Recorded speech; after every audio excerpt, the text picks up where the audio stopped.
మా latest videos కోసం మా ఈ తెలుగు న్యూస్ ఛానల్ సబ్స్క్రైబ్ చేసి గంట సింబల్ యాక్టివేట్ చేసుకోండి. రేపే కార్తీక ఆదివారం. రాత్రికి ఈ ఆకును కాల్చండి చాలు, ఇల్లంతా డబ్బుతో నిండిపోతుంది. మీకు ఉండే ధన సమస్యలు పోతాయి. లక్ష్మీదేవి అనుగ్రహంతో వద్దన్న ధనం వచ్చి పడుతుంది. సకల ఐశ్వర్యాలు సిద్ధిస్తాయి. కార్తీక మాసంలో ప్రతిరోజు పవిత్రమైనదే అయినా కొన్ని రోజులకు విశేషమైన ప్రాముఖ్యత ఉంటుంది. కార్తీక సోమవారాలు శివునికి ఎంత ఇష్టమో, కార్తీక పౌర్ణమి ఎంత మహిమాన్వితమైనదో, అలాగే కార్తీక ఆదివారానికి కూడా అంతకంటే ఎక్కువ శక్తి ఉంది. చాలామందికి కార్తీక సోమవారం పౌర్ణమి గురించే తెలుసు కానీ కార్తీక ఆదివారం ఎంత అద్భుతమైన ఫలితాలను ఇస్తుందో తెలియదు. ఈ ఆదివారం రోజున చేసే పూజలు పరిహారాలు నేరుగా ఆ సూర్య భగవానుడి అనుగ్రహాన్ని, దానికి తోడు శ్రీమన్నారాయణుడి కరుణా కటాక్షాలను మనకు అందిస్తాయి. సకల గ్రహాలకు అధిపతి అయిన సూర్యుడు ఆరోగ్య ప్రదాత. ఆయన అనుగ్రహం ఉంటే జీవితంలో అనారోగ్య సమస్యలు అనేవి రావు. అలాగే సకల లోక రక్షకుడైన శ్రీహరి ఆశీస్సులు ఉంటే ధనానికి, ఐశ్వర్యానికి లోటు ఉండదు. అందుకే కార్తీక ఆదివారాలు చాలా శక్తివంతమైనవి అని శాస్త్రాలు చెప్తూ ఉన్నాయి. కార్తీక ఆదివారం రోజు కొన్ని పనులు చేయకూడదు. ముఖ్యంగా ఈరోజు రాగి ఉసిరికాయను ఏ రూపంలోనూ తినకూడదు. ఎవరికి అప్పులు ఇవ్వకూడదు. ఈరోజు నీళ్ల బిందెను ఎవరికీ ఇవ్వకూడదు. అంటే ఇరుగింటి వారికి, పొరుగింటి వారికి ఇవ్వకూడదు. అలాగే ఈరోజు నువ్వులను కొనకూడదు. కార్తీక ఆదివారం రోజు ఈ పనులు చేస్తే దరిద్రం చుట్టుకుంటుంది కనుక ఈ పనులు చేయవద్దు. ఇక ఆర్థిక సమస్యలతో సతమతమవుతున్న వారు, అప్పుల ఊబిలో కూరుకుపోయిన వారు, ఇంట్లో ఎప్పుడూ ఏదో ఒక గొడవ, అశాంతి, అనారోగ్యం వంటి వాటితో బాధపడేవారు ఈ కార్తీక ఆదివారం రోజు రాత్రి ఒక చిన్న పరిహారాన్ని చేస్తే చాలు, మీ కష్టాలన్నీ తొలగిపోయి మీ ఇల్లు సిరి సంపదలతో, సుఖ సంతోషాలతో నిండిపోతుంది. మీరు కోరినంత ధనం వచ్చి పడుతుంది అని శాస్త్రాలు చెప్తూ ఉన్నాయి. మరి ఇంతకీ ఈ ఆకు పరిహారం ఏంటి, ఎలా చేయాలి అనే విషయాన్ని ఇప్పుడు మనం ఈ వీడియోలో వివరంగా తెలుసుకుందాం. అంతకన్నా ముందు కార్తీక ఆదివారం రోజు తప్పక వినాల్సిన త్రినాథ వ్రత కథను విందాం. ఫ్రెండ్స్, ఫస్ట్ అయితే కామెంట్ బాక్స్లో శ్రీమాత్రే నమః అని కామెంట్ చేయండి. అలాగే ఈ వీడియోకి ఒక లైక్ కొట్టి మా ఛానల్ని కూడా సబ్స్క్రైబ్ చేసుకొని మాకు సపోర్ట్ చేయండి. పురం అను గ్రామంలో మధుసూదనుడు అను బ్రాహ్మణుడు ఉండేవాడు. అతను మిక్కిలి దరిద్రుడు అగుటచే భిక్షమెత్తుకుని జీవించేవాడు. ఆ బ్రాహ్మణుడకు ఒక కొడుకు జన్మించెను. కానీ తల్లిపాలు లేనందువలన ఆ పిల్లవాడు రోజురోజుకు కృషించుచూ ఉండెను. బాలుడు కృషించుచున్నందువల్ల ఆ బ్రాహ్మణ స్త్రీ పెనిమిటితో, అయ్యా, నేను చెప్పిన సంగతి శ్రద్ధతో వినండి. పిల్లవానికి పాలు నిమిత్తం పాలుగల ఆవునొకటి తీసుకొని రండి అని అంటుంది. ఆ మాట భర్త విని, ఓ శ్రీరత్నమా, నీకు వెర్రి పట్టినదా? మనము చూడగా బీదవారము, పాలుగల ఆవు ఎలా దొరుకుతుంది? ధనరత్నములు మనకు లేవు. నేను లోకులలో ఘన్యత ఎలా పొందుతాను? ఎవరు ధన సంపదలు కలిగి ఉంటారో వారికి లోకమంతా మర్యాదలు చేస్తారు, వారికే అంతా భయపడతారు. బ్రాహ్మణులకు సైతం ఆస్తిపాస్తులు ఉంటేనే దాన ధర్మాలు కూడా ఎక్కువగా చేస్తూ ఉంటారు. నా వంటి బీదవాడిని ఎవరు అడుగుతారు అని బ్రాహ్మణుడు చెప్తాడు. ఆ మాటలు విని భార్య దుఃఖిస్తుంది. ఓ బ్రహ్మదేవుడా, మా వంటి బీద ఇంటిలో ఈ బిడ్డను ఎందుకు పుట్టించినావు?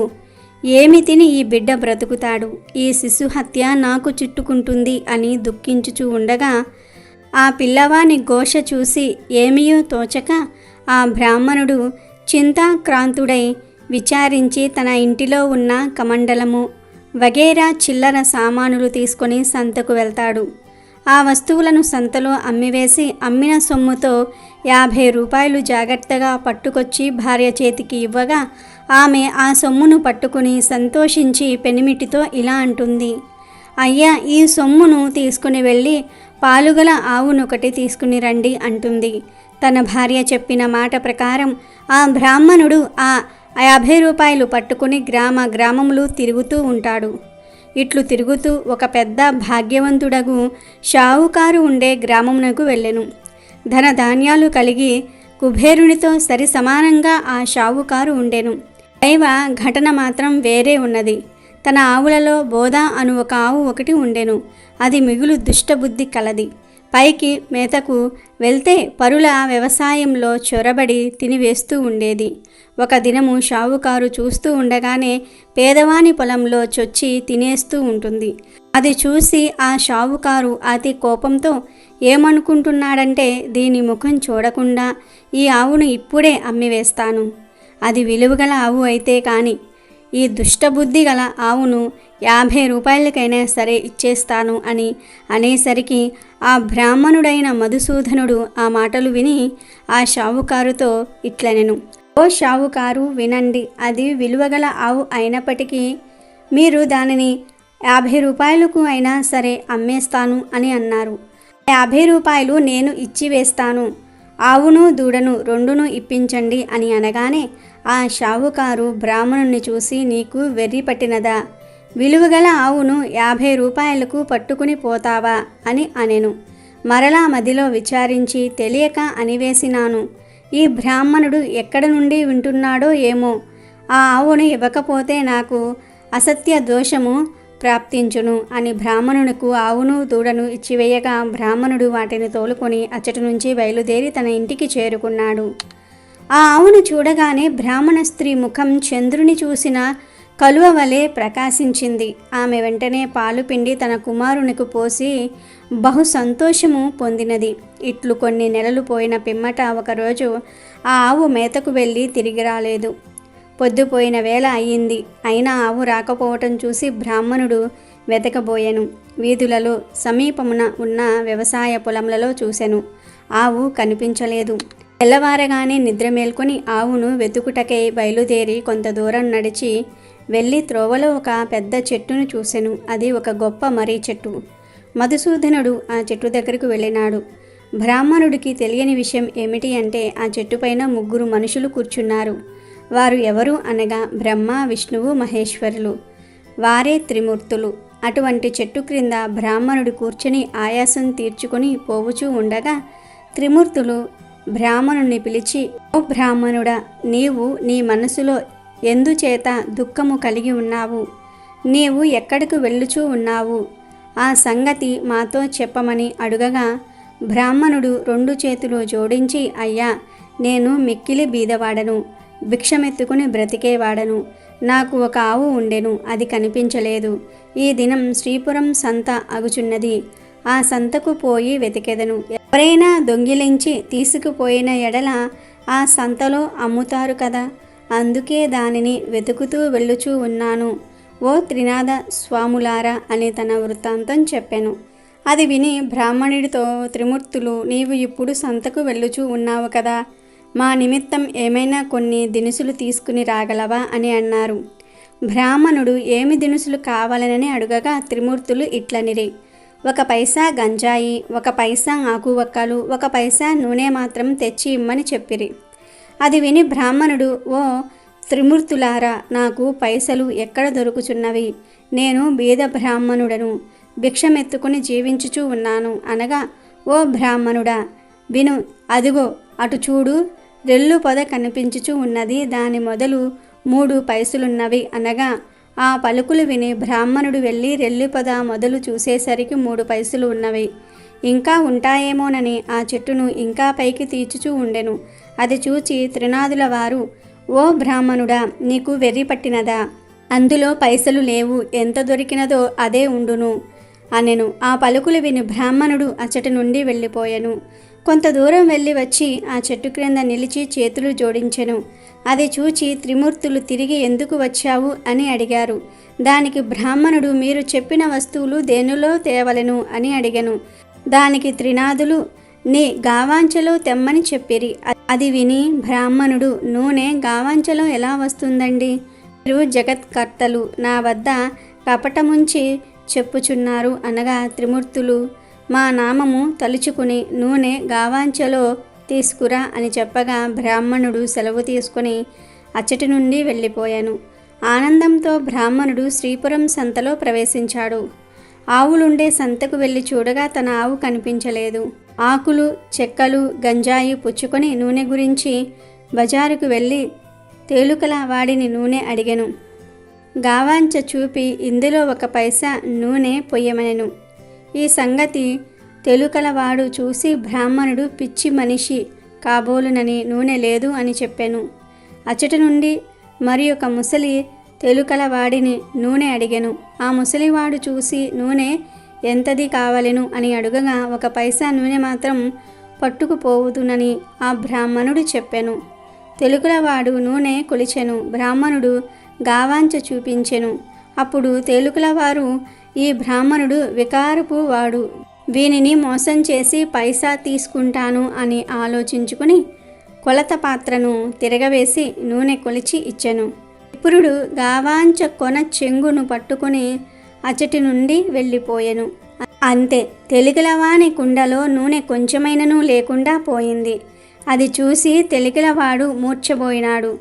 తెలికల వాళ్ళందరూ కూడా పరిగెత్తుకొచ్చి ముసలివాని ముఖముపై నీళ్లు చల్లి సేద తీర్చి కూర్చుండబెట్టినారు.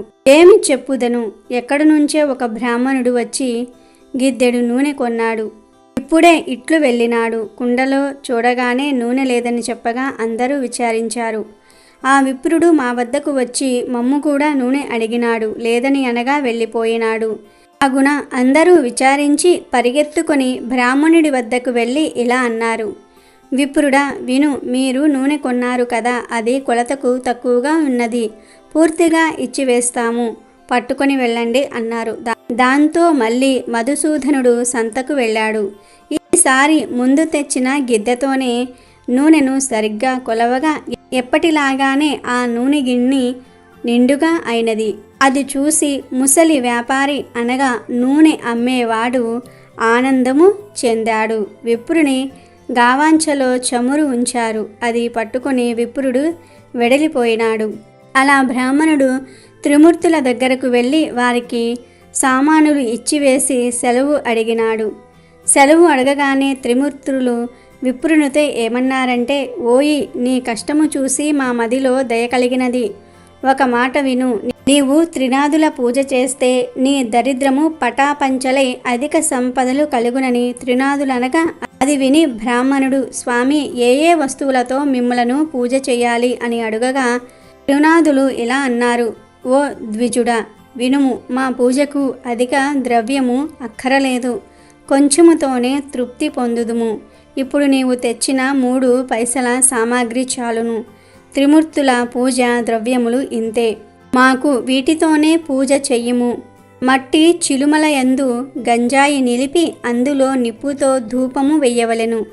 దీప ప్రమ్మిదలు 3 వేసి అందులో చమురు వేసి వత్తులు వేసి ఆకు చెక్కలు జాగ్రత్త చేసి ఉంచి రాత్రి తొలిజాములో నీ ఇంటిలోనికి నీ స్నేహితులను పిలిచి పూజా ద్రవ్యములు తెచ్చి అచట ఉంచి సకల పదార్థములను స్వాములకు సమర్పించవలెను.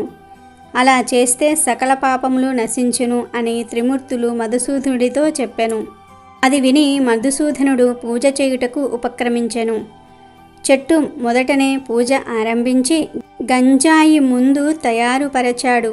అప్పుడు త్రిమూర్తులు నీ గావాంచ చెంగు చీరి వర్తులు చేయమనగా ద్విజుడు, నేను బీద బ్రాహ్మణుడను, భిక్షమెత్తుకుని దినమును గడుపుకొని కుటుంబ పోషణ చేసుకుంటూ ఉంటాను. అన్న వస్త్రములకు బహు కష్ట పడుచున్నాను. దీపము ముట్టించుటకు అగ్గి లేదు. నా గావాంచ వత్తులకు ప్రాప్తమైనది. నా ఆవు దొంగల పాలైనది. నా కుటుంబము ఉపవాసంతో ఎదురు చూస్తూ ఉంటారు. నేను ఎలా మనస్ఫూర్తిగా పూజ చేస్తాను అని ఏవగించుకొని ద్విజుడు కూర్చున్నాడు. అది చూసి త్రిమూర్తులు, ఓ ద్విజుడా, మదిలో చింతపడకు, నీ ఆవు పెయ్య దొరుకుతాయి, నీవు నీ కుటుంబము సౌఖ్యముగా ఉంటారు, వస్త్రములు కూడా దొరుకునని చెప్పినారు. అంతటా బ్రాహ్మణుడు చేతులు జోడించి, స్వాములారా, అటువంటి భాగ్యము నాకెప్పుడు కలుగుతుందో అప్పుడు 5 మేళాలు స్వామివారికి ఇస్తాను. ఈ మాట సత్యమని చెప్పినాడు. దీపము వెలిగించుటకు అగ్గి లేదే, నేను ఏమి చేయగలను అనగా త్రిమూర్తులు, ఓ బ్రాహ్మణుడా, నీ 2 నేత్రములు మూసుకో అన్నారు. వెంటనే బ్రాహ్మణుడు నేత్రములు మూసుకోగా అకస్మాత్తుగా దీపము వెలిగినది. అది చూసి బ్రాహ్మణుడు ఆనందించి స్వామికి మేళ సమర్పించాడు. మేళ ఇచ్చివేసి ఆనందంతో బ్రాహ్మణుడు చేతులు జోడించి సాష్టాంగ నమస్కారాలు చేశాడు.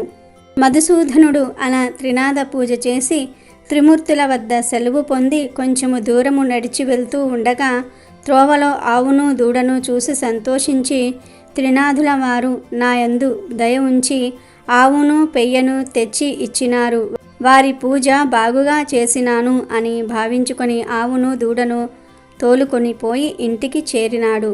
చూడగా తన ఇంటిలో సిరి సంపదలు పరిపూర్ణముగా ఉన్నవి.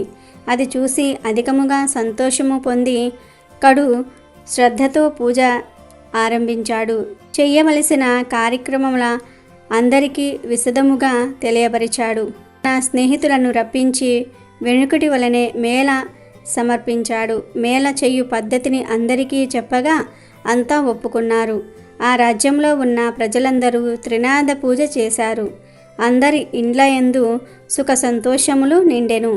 దానివల్ల షావుకారులు అందరూ కూడా వ్యాపారులు మూసివేసినారు. అందరూ ఆ దేశపు రాజు వద్దకు వెళ్ళి ఫిర్యాదు చేశారు.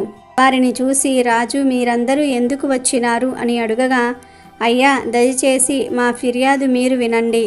మధుసూదనుడును పేద బ్రాహ్మణుడు ఒకడు భిక్షమెత్తుకుని జీవించేవాడు. వాడు శ్రీపురం వెళ్ళి వచ్చి త్రినాద మేళను ఆచరించినాడు. త్రినాదులు ఏ దేవతలో వారిని ఆ బ్రాహ్మణుడు పూజించగానే సకల సంపదలు అతనికి కలిగినవి. ఊరిలోనున్న రైతులందరూ కూడా త్రినాద మేళ చేసినారు. గ్రుడ్డివారు కుంటివారు అందరూ కూడా ఈ మేళను చేసినారు. అందరూ మోక్షమందినారు. ధనధాన్యాలు కలిగి కుబేరునితో సమానమై పోయినారు. మా వ్యాపారములు పోయినవి. ఇలా అయితే మా క్రయ విక్రయములు ఎలా జరుగుతాయి అని చెప్పగా రాజు ఆ మాటలు విని చాలా కోపము తెచ్చుకొని సకల జనులను పిలిచి కోపంతో ఇట్లన్నాడు, త్రినాదులు అనే దేవతలు ఏమి దేవతలు? వారిని మీరు ఎందుకు పూజించుచూ ఉన్నారు? నేను చెప్పుచున్నాను వినండి. ఆ పూజ మీరు చేయకూడదు. నా మాట కాదని ఆ పూజ ఎవరు చేస్తారో వారు 500 రూపాయలు జరిమానా ఇచ్చి 6 మాసములు ఖైదీలో ఉండవలసింది అని రాజుగారు చెప్పారు. అట్లు కాదని మీరు పూజ చేసిన ఎడల సోలం చేయబడునని రాజుగారు ప్రజలందరికీ కూడా తాకీదు ఇచ్చి పంపినారు. ఈ సంగతి త్రినాదుల వారికి తెలిసింది. ఆ రాజునకు దండన విధించినారు. దాని ఫలితముగా రాజకుమారుడు చనిపోయినాడు. నగరంలో ఏడ్పు ఘోష వినపడుతూ ఉన్నది. ప్రజలందరూ రాజు వద్దకు పరిగెత్తుతూ ఉన్నారు. రాజు దైవకృప తప్పటం వలన తన కుమారుడు చనిపోయాడని అనుకుంటున్నాడు. కుమారుని ముఖం చూస్తూ రాజు ఏడుస్తూ ఉన్నాడు. తల్లి, బంధువులు మొదలగు వారంతా దుఃఖించుచూ ఉన్నారు. దహనము చేయుటకై స్వర్ణ భద్రా నది తీరమందు ఆ శవము నుంచినారు. రాజు బాధను చూసిన త్రినాదులకు దయ కలిగినది. రాజకుమారుణ్ణి బ్రతికిస్తే మనకు పేరు ప్రఖ్యాతలు కలుగును అని బాగుగా ఆలోచించి బ్రాహ్మణ రూపంలో ఆ శ్మశానముకు వచ్చారు. ఆ బ్రాహ్మణులు రాజును వారి సమూహమును చూసి మీరందరూ ఈ నదీ తీరమునకు ఎందులకు వచ్చినారు? ఎలా విచారించుచూ ఉన్నారు? ఎలా విచారముగా కూర్చున్నారు? ఈ పిల్లవాడు ఎందుకు పడుకొని ఉన్నాడు? ఇతని శరీరంలో చల్లదనము కలదే అని అడుగగా అంతా త్రిమూర్తులతో ఇలా అన్నారు, మీతో ఏమి చెప్పగలం? రాజకుమారుడు చనిపోయినాడు. ఆ రాజేమి దోషము చేసెనో కానీ ఇతడు చనిపోయినాడు అనగా ఈ కుర్రవాడు చనిపోలేదు. త్రినాదుల వారికి రాజు అపరాధము చేసినందున ఈ చావు కలిగినది. ఇప్పుడు మీరందరూ త్రినాదులను పూజించితే ఈ బాలుడు లేచి కూర్చుంటాడు. మా మేల చేయుటకు రాజు ఒప్పుకున్నట్లయితే ఈ రాజకుమారుడు బ్రతుకుతాడని చెప్పి త్రినాదమూర్తులు అదృశ్యులైనారు. అందరూ వారి మాటలను విని త్రినాద స్వాముల పేర్లు ఆ రాజతనయుని చెవిలో చెప్పినారు. 7 మేళలు చేయుటకు ఒప్పుకున్నారు. అలా ఒప్పుకోగానే రాజకుమారుడు లేచి కూర్చున్నాడు. అది చూసి అందరూ సంతోషమును పొందినారు. అప్పుడు త్రిమూర్తుల పేరు మాటిమాటికి స్మరించారు. అందరి నోటి నుండి వెలువడిన పలుకులు సముద్ర గర్జన వలె వినిపించినవి. అటువంటి సమయమున ఒక వర్తకుడు ఆ ఊరి మీదుగా తన ఓడలలో విదేశములకు సరుకులను తీసుకువెళ్తూ ఉండెను. ఆ ఓడను నడిపించుకుని స్వర్ణభద్రా నదీ తీరమున ప్రవేశించినాడు. ఘోష చేసిన స్థలము దగ్గరకు వెళ్ళినాడు. వారిని చూసి, జనులారా, త్రినాదుల పేర్లు ఏమి పేర్లు మీరెలా స్మరించుచున్నారు? వినడానికి శ్రద్ధగా ఉన్నాయి అనగా రాజుగారి మనుషులు ఇట్లన్నారు, ఓ వర్తకుడా వినుము, బ్రహ్మ విష్ణు మహేశ్వరులు అనేవారు త్రినాద స్వాములు. అటువంటి ప్రభువులను మా రాజుగారు నిందించినందువలన అపరాధుడైనాడు. ఆ అపరాధము వలన తన కుమారుడు చనిపోవుటచే ఇతనిని మేము తీసుకుని వచ్చి అగ్ని సంస్కారము చేటుకు కూర్చుని ఉన్నాము. ఇది చూచి ప్రభువులకు దయ కలిగినది. వచ్చి రాజకుమారుని బ్రతికించినారు. అందుకు 7 మేళలు చేయుటకు ఒప్పుకున్నాము. వెంటనే రాజకుమారుడు బ్రతికి కూర్చుండెను అని చెప్పారు. ఆ మాటలు విని షావుకారు మదిలో సంతోషించి, అటువంటి ప్రభువులు ఎక్కడుందురో, చనిపోయిన రాకుమారుడు బ్రతికి కూర్చుండెను. నా ఓడలు ఒడ్డున అడ్డుకొని ఉన్నవి. నేను ఈ ఓడపై వెళ్ళి వస్తాను. నా ఇంటికి సుఖంగా చేరుకుంటాను. నాకు వ్యాపారంలో నష్టము రాకుండా ఉంటే ప్రభుల వారికి 5 మేళలు చేస్తాను అని మనసులో సంకల్పించుకొని ఓడపై కూర్చొని నడిపించుకొని వెళ్ళిపోయినాడు. పైదేశము వెళ్ళి అచ్చట గొప్ప లాభము పొంది తిరిగి వచ్చి ఓడ నది ఒడ్డున లగరు వేయించి ఇంటికి వెళ్ళినాడు. తన నౌకర్లందరూ కూడా ఓడలోని ధనము మోసుకొని పోయినారు. ధనమును ఇంటిలో వేసుకొని షావుకారు సంతోషముతో ఉన్నాడు. ధనం చూసి ప్రభుల వారి మేళలు మర్చిపోయాడు. అందుకు ప్రభువులకు కోపము కలిగి దండన వేసినారు. దాంతో ఓడ నీటిలో మునిగిపోయినది. నౌకర్లు ఓడలోనున్న వారందరూ కూడా నీటిలో మునిగిపోయిరి. అది తెలిసిన అతను కూడా భూమిపై పడి గోల పెట్టినాడు. మరి కొంతసేపటికి తెలివి తెచ్చుకొని ఏడుస్తూ ఉండగా ఆకాశంలో నుండి త్రినాదులు, నీవు మాకు మేళలు ఇస్తానని మరిచినావు, అందుచేతనే ఓడ మునిగినది. నీవు 5 మేళలు సమర్పించినట్లయితే నీ ఓడ నీకు వస్తుంది అని సెలవిచ్చారు. అది విని షావుకారు మదిలో దుఃఖించి, ముందు నేను సంకల్పము చేసియుంటిని, ప్రభువుల మహిమను మరిచితిని. ఇప్పుడే త్రినాదుల వారికి మేళ ఇస్తాను అని మదిలో నిశ్చయించుకొని మేళకు కావలసిన సామాగ్రి తెప్పించి స్నేహితులను రప్పించి ప్రభుల వారికి మేళ సమర్పించి ప్రార్థించాడు. నీటిలో మునిగిపోయిన ఓడ వెంటనే పైకి తేలినది. అది చూసి పట్టలేని సంతోషము పొందెను. పరిచారికలు, నౌకర్లు ఓడలో గల మిగిలిన ధనము ఇంట్లోకి తీసుకుపోయినారు. ధనము మోయించి షావుకారు ఇంట్లో ప్రవేశించెను. గంజాయి ఆకులు, చెక్కలు అన్నీ స్వామివారికి మేళ సమర్పించి సాష్టాంగ దండ ప్రణామములు చేశారు. రాజ్యమంతా త్రినాథస్వామి మేళ గురించి ప్రకటనలు పంపించినారు. మేళను చూచుటకు అంతా వస్తూ ఉన్నారు. ఇట్టి స్థితిలో గుడ్డివాడొకడు త్రోవనునబోయే వారితో, అన్న మీరెవరు, మీ పేరేమిటి, మీరెక్కడికి వెళ్ళుచూ ఉన్నారు అనెను. వారు మేళ చూచుటకు వెళ్తూ ఉన్నామని చెప్పారు. అది విని గుడ్డివారు, నాకు కండ్లు కానరావు, మీరందరూ నేత్రములతో చూస్తారు, నేను దేనితో చూస్తాను అని అనగా, గుడ్డివాడ, త్రినాథస్వామి వారిని భజింపుము, నీ కన్నులు బాగుగా వస్తాయి, ప్రభుల వారి మహిమ చూడవచ్చును అని చెప్పి వారంతా మేళ వద్దకు ప్రవేశించారు. గుడ్డివాడు ఆ త్రోవలో కూర్చొని స్వామివారి భజన చేయుచూ ఉండగా కొంచెము కన్నులు కనిపించినవి. అప్పుడు గుడ్డివాడు కొంత దూరము పోయినాడు. దారిలో ఒక పొట్టవాడు కూర్చుని ఉన్నాడు. ఆ పొట్టవాడు గుడ్డివాడిని చూసి, నీవు గుడ్డివాడువు, ఇంత కష్టంతో ఎక్కడికి వెళ్ళుచూ ఉన్నావు అని అడిగాడు. అప్పుడు గుడ్డివాడు, అన్నా నేను మేళను చూచుటకు వెళ్తూ ఉన్నాను అని చెప్పాడు. ఆ మాటలు పొట్టవాడు విని, స్వామివారి దయ నా మీద లేదు, చేతులు కాళ్ళు పొట్ట, నేనెలాగున నడవగలను, నీకు కాళ్ళున్నవి, దేక్కొని వెళ్ళగలవు అని అంటాడు. అంతటి గుడ్డివాడు, నీవు త్రినాథస్వామి వారిని భజింపుము, నీ కాళ్ళు చేతులు బాగవుతాయి, క్షణంలో ఇద్దరం కలిసి వెళ్ళిపోదాము, నేను కేవలం గుడ్డివాడిని, ఏమాత్రం కన్నులు కనిపించుటలేదు, త్రినాథస్వామి వారిని భజించినాను కనుక కొంచెము కనిపిస్తున్నవి, అందుచే నీవు కూడా స్వామివారిని భజించిన వానివైతే నీ బాధలు నివారణ చేస్తారు అని చెప్పగా, పొట్టవాడు త్రినాథ త్రినాథ అని భజించాడు. గుడ్డి అన్న, నీకు కాళ్ళు ఉన్నవి, నడవగలవు, నేను ఎలాగూ నడవగలను, నన్ను నీ భుజము మీద కూర్చుండబెట్టుకొని నెమ్మదిగా నడిచి వెళ్ళు, నేను త్రోవ చూపుతూ ఉంటాను, నిశ్చయంగా ఇద్దరము మేళకు చేరుకుందాము అని పొట్టవాడు చెప్తాడు. అతని మాటలు విని గుడ్డివాడు పొట్టవానిని భుజముపై కూర్చోబెట్టుకొని మెల్లగా నడిచిపోతూ ఉన్నాడు. మధ్యలో గుడ్డివాడు, నేస్తం, నేత్రాలు ఇప్పుడు నిర్మలంగా కనిపించుచూ ఉన్నవి అని అనగా పొట్టవాడు, అయ్యా ఇప్పుడు నేను నడవగలుగుతున్నాను అని చెప్తాడు. ఈ విధంగా గుడ్డివాడు పొట్టవాడు కలిసి త్రినాథస్వామి మేళ దగ్గరకు ప్రవేశించినారు. మేళ జరుగు స్థలంనకు నిత్యము ఒక వైష్ణవుడు వస్తూ ఉండేవాడు. అతడు త్రినాథ మేళ చెల్లకుండా ఇంటికి ఎప్పుడూ వెళ్ళిపోతూ ఉంటాడు. అతనిని ఈ పొద్దు మన స్థానమందు కూర్చొండబెట్టవద్దు అని అనుకుని మేళ చేయు వారంతా వైష్ణవుడు రాగానే చూచి మేళ చెల్లించకుండా నీవు వెళ్ళుచూ ఉన్నావు కాబట్టి నిన్ను మేళ వద్దకు రాకుండా ఆపు చేయడమైనది అని చెప్పగా వైష్ణవుడు, నాయనలారా నా అపరాధము క్షమించండి, ఇక నుండి మేళ కాకుండా వెళ్ళను, నేను నికరముగా చెప్పుచున్నాను, నా గురువు ఇక్కడకు వచ్చినా సరే విడిచి వెళ్ళను అని అంటాడు. అని అప్పుడే గురువు వచ్చి వైష్ణవుని ఇంటిలోనికి వెళ్ళినాడు. నా శిష్యుడు ఎక్కడికి వెళ్ళినాడు, ఈరోజు ఎందుకు నా దగ్గరికి రాలేదు అని వైష్ణవుని గురించి అతని తల్లిని అడిగినాడు.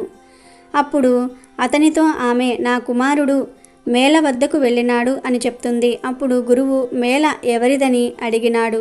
అందులకు ఆ ముసలి ఆమె త్రినాథుని మేళ అని చెప్పినది. ఆ మాటలు విని గురువు అక్కడకు వెళ్ళి చూడగా అంతా స్వామివారిని భక్తి శ్రద్ధలతో పూజ చేస్తూ ఉన్నారు. అది చూసి గురువుకు కోపం వచ్చి బాగా తిట్టి మేళ స్థలమును సామాగ్రిని కాలితో తన్నివేశారు. తర్వాత వైష్ణవుని పట్టుకొని బరబరా లాక్కుపోయాడు. కొంత దూరము వెళ్ళేసరికి బోరున వర్షము కురియసాగినది. కటిక చీకటి కావటం వలన త్రోవ కనిపించటం లేదు. గురు శిష్యులు చెల్లా చెదురై అతి కష్టం మీద గురువుగారి ఇంటికి చేరుకున్నారు. గురువు ఇంటిలో చూడగా అతని తల్లి గడప వద్ద కూర్చుని ఏడుస్తూ ఉన్నది. గురువు ఆశ్చర్యపడి లోనికి పోయి చూడగా అతని భార్య కుమారుడు చనిపోయినారు. వారిని చూసి గురువు మూర్ఛపోయినాడు. శిష్యుడు పట్టుకుని లేపి కూర్చుండబెట్టి ముఖముపై నీళ్లు చల్లి, అయ్యా తమరు త్రినాథస్వామి వారికి అపరాధాలు చేశారు, త్రినాథ మేళను పాడు చేసినారు, అందుకే మీకు ఈ దుస్థితి కలిగినది. మీరు నిష్ఠతో స్వామివారి మేళను చేసిన ఎడల మీ భార్య కుమారులు బ్రతుకుతారు అని శిష్యుడు చెప్పగా ఆ మాటలు విని గురువు 5 మేళలు ఇచ్చుటకు ఒప్పుకొనగా వెంటనే భార్య కుమారులు లేచి కూర్చున్నారు. త్రినాథ మేళ పాడు చేసినందుకు నాకు తగిన శిక్ష వేసినాడు స్వామి. నేను మూర్ఖుడను, అధముడను, ప్రభుల వారి మహిమ తెలుసుకొనలేకపోతిని అని ప్రభుల వారిని క్షమాపణ వేడి మేళలకు కావలసిన పదార్థములు యావత్తు తెప్పించి అందరితో కలిసి మేళ సమర్పించాడు. నూనె కాండము చెల్లినది. ప్రభుల వారి పూజ కావచ్చినది. ఆకులు చెక్కలు గంజాయిని అందరూ కూడా పంచుకుని సేవించి సుఖమనుభవించారు. ఈ చరిత్ర ఎవరు వింటారో వారికి కుష్ఠివ్యాధి గ్రుడ్డితనము కూడా పోయి తరిస్తారు. పుత్రులు లేని స్త్రీ నిర్మలంగా వింటే పుత్రులు పుడతారు. ఎవరైనా కొంటిగా హాస్యము చేసిన ఎడల నడ్డితనము గుడ్డితనము కలుగుతుంది. ఈ త్రినాథ వ్రతాన్ని కార్తీక ఆదివారాలలో చేస్తారు. గురు త్రిమూర్తులను 3 స్థలముల యందు ఉంచి ముందు శ్రీ మహావిష్ణువుకు చందనము పుష్పాలను తెచ్చి ఇచ్చి ముగ్గురిని వేరువేరుగా పూజించాలి. నైవేద్యం సమర్పించి స్వామివారికి గంజాయితో ధూపం వేయాలి. తాంబూలం 3 భాగాలుగా చేసి స్వామివారి ఎదుట ఉంచాలి. 3 దీపాలను వెలిగించి త్రిమూర్తులారా ఈ దీపాల్లోకి దయచేయండి అని మనస్ఫూర్తిగా వేడుకోవాలి. తర్వాత స్వామివారి పాదాలపై పడాలి. అందరూ కూడా నిర్మలమైన మనస్సుతో కూర్చొని ఈ కథనంతా కూడా చెప్పుకొని వినాలి. ప్రసాదాన్ని అందరూ స్వీకరించాలి. ఇదే త్రినాథ వ్రత పూజా విధానం. ఇక వీడియోలోకి వస్తే ఈ పరిహారానికి కావాల్సింది మనందరి ఇళ్లలో ఉండే ఒక అద్భుతమైన మహిమాన్వితమైన ఆకు, అదే తులసి ఆకు. తులసి మొక్క గురించి ఎంత చెప్పినా తక్కువే. అది కేవలం ఒక మొక్క కాదు, సాక్షాత్తు శ్రీ మహాలక్ష్మి స్వరూపం. ఏ ఇంట్లో అయితే తులసి మొక్క పచ్చగా కలకలలాడుతూ ఉంటుందో ఆ ఇంట్లో సాక్షాత్తు లక్ష్మీదేవి కొలువై ఉంటుంది. అందుకే మన పెద్దలు ప్రతి ఇంట్లో తులసి కోట ఉండాలని, దానికి ఉదయం సాయంత్రం దీపం పెట్టి పూజించాలని చెప్తారు. తులసి గాలి సోకిన చోట ఎటువంటి దుష్టశక్తులు ప్రతికూల శక్తులు నిలవలేవు. ఆ ఇల్లు ఎల్లప్పుడూ సానుకూల శక్తితో నిండి ఉంటుంది. తులసిలో ఎన్నో ఔషధ గుణాలు కూడా ఉన్నాయి. అందుకే దానిని ఆయుర్వేదంలో మహారాణిగా పిలుస్తారు. అలాంటి తులసి ఆకుతో కార్తీక ఆదివారం నాడు చేసే ఈ పరిహారం మీ జీవితాన్ని మార్చేస్తుంది. ఈ పరిహారం చేయటం వల్ల ఇంట్లో ఉన్న దరిద్ర దేవత బయటకు వెళ్ళిపోయి శ్రీ మహాలక్ష్మీదేవి స్థిరంగా మీ ఇంట్లో నివసిస్తుంది. మీ ఆర్థిక సమస్యలన్నీ తొలగిపోయి డబ్బుకు సంబంధించిన అన్ని మార్గాలు తెరుచుకుంటాయి. మీరు ఏ పని మొదలుపెట్టినా అందులో విజయం సాధిస్తారు. వ్యాపారంలో లాభాలు, ఉద్యోగంలో ప్రమోషన్లు, రావాల్సిన డబ్బు చేతికి అందటం వంటి శుభ ఫలితాలు కలుగుతాయి. ఇక ఈ శక్తివంతమైన పరిహారాన్ని ఎలా చేయాలో వివరంగా తెలుసుకుందాం. రేపు కార్తీక ఆదివారం ఉదయాన్నే నిద్రలేచి తలస్నానం చేసి శుభ్రమైన దుస్తులు ధరించాలి. తర్వాత పూజలు చేయని ఒక తులసి మొక్క వద్దకు వెళ్ళి దానికి నమస్కరించి మీ కష్టాలను, కోరికలను చెప్పుకోవాలి. ఓ తులసీమాత, సాక్షాత్తు లక్ష్మీ స్వరూపిణివి, శ్రీమన్నారాయణుడికి ప్రియమైన దానివి. మా ఇంట్లో ఉన్న కష్టాలను, ఆర్థిక ఇబ్బందులను తొలగించి మాకు అష్టైశ్వర్యాలు ప్రసాదించు తల్లి అని మనస్ఫూర్తిగా ప్రార్థించాలి. అలా ప్రార్థించిన తర్వాత తులసి మొక్క నుండి 7 ఆకులను చాలా జాగ్రత్తగా మొక్కకు నొప్పి కలగకుండా తుంచుకోవాలి. గుర్తుంచుకోండి, ఎప్పుడైనా సరే పరిహారాలకు పూజలు చేయని తులసి చెట్టు నుండే ఆకులను కొయ్యాలి. తులసి ఆకులను ఎప్పుడూ గోళ్లతో గిచ్చకూడదు. శుభ్రంగా వేళ్లతో మాత్రమే తుంచాలి. అలా 7 ఆకులను తీసుకున్న తర్వాత వాటిని ఇంటికి తీసుకుని వచ్చి పూజామందిరంలో దేవుడి పటాల వద్ద ఉంచండి.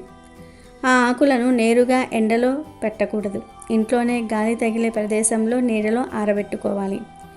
రోజంతా ఆ ఆకులు దేవుడి దగ్గర ఉంచటం వల్ల దివ్య శక్తిని పుంజుకుంటాయి. సాయంత్రం వరకు ఆ ఆకులు కొద్దిగా వాడిపోతాయి.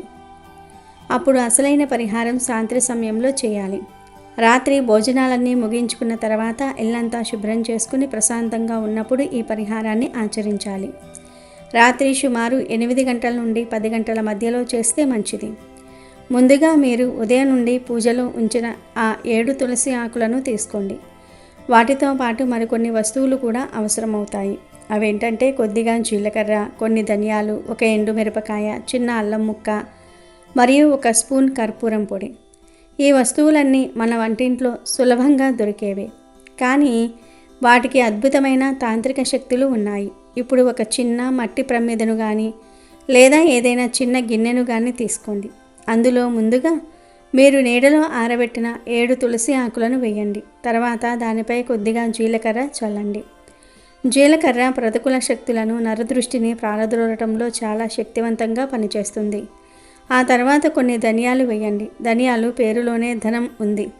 ఇవి ధనాన్ని ఆకర్షిస్తాయి. తర్వాత 1 ఎండుమిరపకాయను వేయండి. ఇంట్లో పేరుకుపోయిన తీవ్రమైన ప్రతికూల శక్తులను, గాలి, ధూళి వంటి వాటిని కాల్చివేయడానికి ఎండుమిరపకాయలను ఉపయోగిస్తారు. దాని తర్వాత చిన్న అల్లం ముక్కను వేయండి. అల్లం ఆరోగ్యానికి ప్రతీక. ఇంట్లో అనారోగ్య సమస్యలు తొలగిపోయి అందరూ ఆయురారోగ్యాలతో ఉండడానికి ఇది సహాయపడుతుంది. చివరిగా వీటన్నిటిపైన 1 స్పూన్ కర్పూరం పొడిని వేయండి. కర్పూరం వాతావరణాన్ని శుద్ధి చేస్తుంది మరియు దైవశక్తిని ఆకర్షిస్తుంది కనుక ఇవన్నీ వేసి ఇప్పుడు ఈ ప్రమిదలోని అన్ని వస్తువులను జాగ్రత్తగా వెలిగించాలి. కర్పూరం ఉండటం వల్ల అవి వెంటనే అంటుకుని మండుతాయి. అలా మండుతున్నప్పుడు వాటి నుండి ఒక సుగంధభరితమైన పొగ వస్తుంది. ఆ పొగ సామాన్యమైనది కాదు. తులసి, జీలకర్ర, ధనియాలు, ఎండుమిర్చి, అల్లము, కర్పూరము వంటి శక్తివంతమైన వస్తువుల సమ్మేళనం అది. ఆ పొగకు ఇంట్లో ఉన్న ప్రతికూల శక్తినంతటిని నాశనం చేసే శక్తి ఉంటుంది. ఇప్పుడు మీరు ఆ పొగ వస్తున్న ప్రమిదను చేతితో పట్టుకొని మీ ఇల్లంతా తిరగాలి. వంటగది, పడక గది, హాలు, బాత్రూము ఇలా ప్రతి గదిలోనికి, ప్రతి మూలల్లోనికి ఆ పొగ వెళ్ళేలాగా చూపించాలి. ముఖ్యంగా ఇంటి మూలల్లో ప్రతికూల శక్తి ఎక్కువగా పేరుకుపోయి ఉంటుంది కాబట్టి అక్కడ కాస్త ఎక్కువసేపు పొగను చూపించండి. ఇలా ఇల్లంతా తిరుగుతున్నప్పుడు మనసులో ఓం నమో భగవతే వాసుదేవాయ అనే మంత్రాన్ని కానీ, ఓం సూర్యాయ నమః అనే మంత్రాన్ని కానీ జపిస్తూ ఉండాలి. మీ ఇంట్లో ఉన్న దారిద్ర్యం, కష్టాలు, అప్పులు, రోగాలు, గొడవలు అన్నీ ఈ పొగతో పాటు బయటకు వెళ్ళిపోతాయని బలంగా సంకల్పించుకోవాలి. ఇల్లంతా పొగ చూపించిన తర్వాత ఆ ప్రమిదను తీసుకుని వచ్చి ఇంటి బయట గుమ్మానికి ఎడమ వైపున పెట్టండి. ఆ వస్తువులన్నీ పూర్తిగా ఖాళీ బూడిదయ్యే వరకు అక్కడే ఉంచండి. ఆ తరువాత మరుసటి రోజు ఉదయం ఆ బూడిదను తీసి ఎవరూ తొక్కని ప్రదేశంలో ఏదైనా చెట్టు మొదట్లో వేసేయండి. ఈ చిన్న పరిహారం వినడానికి చాలా సులభంగా అనిపించవచ్చు, కానీ దీని ప్రభావం చాలా అద్భుతంగా ఉంటుంది. కార్తీక ఆదివారం నాడు సూర్యభగవానుడి శక్తి, విష్ణుమూర్తి ఆశీస్సులు, తులసిమాత కరుణ అన్నీ కలిసి పనిచేస్తాయి. ఈ పరిహారం చేసిన 24 గంటల్లోనే మీరు మార్పును గమనిస్తారు. ఇంట్లో వాతావరణం ప్రశాంతంగా మారుతుంది. అనవసరమైన గొడవలు, చికాకులు తగ్గిపోతాయి. మీ మనసులోని భయాలు, ఆందోళనలు తొలగిపోయి ఒక తెలియని ధైర్యము, ప్రశాంతత కలుగుతాయి. ముఖ్యంగా ధనానికి సంబంధించిన మార్పులు స్పష్టంగా కనిపిస్తాయి. ఎక్కడి నుండైనా మీకు రావాల్సిన డబ్బు చేతికి అందుతుంది. కొత్త ఆదాయ మార్గాలు తెరుచుకుంటాయి. వ్యాపారంలో ఊహించని లాభాలు వస్తాయి. అప్పులు తీర్చడానికి మార్గాలు దొరుకుతాయి. మీ మాటలకు విలువ పెరుగుతుంది. సమాజంలో గౌరవ మర్యాదలు లభిస్తాయి. ఈ పరిహారం యొక్క ముఖ్య ఉద్దేశం ఇంట్లోని ప్రతికూల శక్తిని, దారిద్ర్యాన్ని తరిమికొట్టి సానుకూల శక్తిని, లక్ష్మీదేవిని ఇంట్లోకి ఆహ్వానించటం. ఆ పొగ ఇంట్లో ఉన్న ప్రతి అణువును శుద్ధి చేస్తుంది. మీ ఇంటిపై ఎవరిదైనా నరదృష్టి ఉంటే అది తొలగిపోతుంది. తరతరాలుగా వస్తున్న దారిద్ర్యం కూడా ఈ ఒక్క పరిహారంతో తొలగిపోతుందని శాస్త్రం చెప్తుంది. కాబట్టి రేపు రాబోయే ఈ అద్భుతమైన కార్తీక ఆదివారాన్ని సద్వినియోగం చేసుకోండి. భక్తితో, నమ్మకంతో ఈ పరిహారాన్ని ఆచరించండి. మీ కష్టాలన్నీ కర్పూరంలాగా కరిగిపోయి మీ ఇల్లు డబ్బుతో, సుఖ సంతోషాలతో నిండిపోవటం ఖాయం. అమెజాన్లో బెస్ట్ డిస్కౌంట్స్ కోసం వీడియో డిస్క్రిప్షన్లో లింకు ఉంది, చూడండి. అలాగే మా టెలిగ్రామ్ ఛానల్ సబ్స్క్రైబ్ చేసుకోండి.